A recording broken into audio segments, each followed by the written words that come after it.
दिल्ली के मालवीय नगर इलाके के पशु अधिकार कार्यकर्ता मंगलवार को राजधानी में आवारा कुत्तों को आश्रय गृहों में स्थानांतरित करने के सुप्रीम कोर्ट के आदेश के विरोध में सड़कों पर उतर आए। प्रदर्शनकारियों ने कुत्ता नहीं तो वोट नहीं जैसे नारे पोस्टरों पर लिखे हुए थे।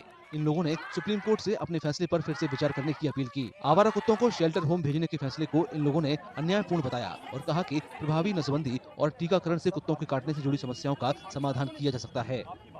पिछले 10 दिन से रोडों पे हम सारा देश इन बेजुबानों के लिए लड़ रहा है। हम चाहते हैं कि सुप्रीम कोर्ट का ऑर्डर हमारे बेजुबानों के फैसलों में आए। हम क्यों इस मुद्दे को इतना पॉलिटिकल बना रहे हैं? उनकी आवाज़ कौन खोल के बोलेगा?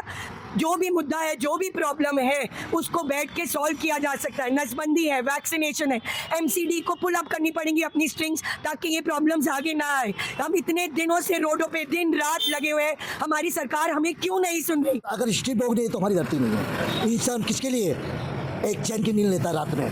क्योंकि डॉग भौंकते हैं, चोर पकड़ लेते हैं, क्रिमिनल पकड़ लेते हैं, डकैत पकड़ लेते हैं।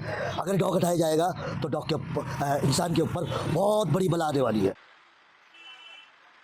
सुप्रीम कोर्ट की 2 न्यायाधीशों की पीठ ने 11 अगस्त को दिल्ली एनसीआर में आवारा कुत्तों के काटने से रेबीज फैलने के एक स्वतः संज्ञान मामले की सुनवाई करते हुए कई निर्देश जारी किए थे। आदेश में दिल्ली एनसीआर से आवारा कुत्तों को हटाकर उन्हें स्थायी रूप से आश्रय स्थलों में रखने का निर्देश दिया था। इस फैसले का देश भर के पशु प्रेमियों ने विरोध किया और सुप्रीम कोर्ट के आदेश की समीक्षा की मांग हो रही है। पिछले हफ्ते इस मामले पर सुनवाई के लिए गठित सुप्रीम कोर्ट की 3 न्यायाधीशों की पीठ ने कहा कि स्थानीय अधिकारियों की निष्क्रियता के कारण ये समस्या उत्पन्न हुई है। पीठ ने यह भी कहा कि गैर सरकारी संगठनों को शोर मचाने से कहीं ज्यादा कुछ करने की जरूरत है, जैसे कि पशु जन्म नियंत्रण नियमों के कार्यान्वयन पर जोर देना।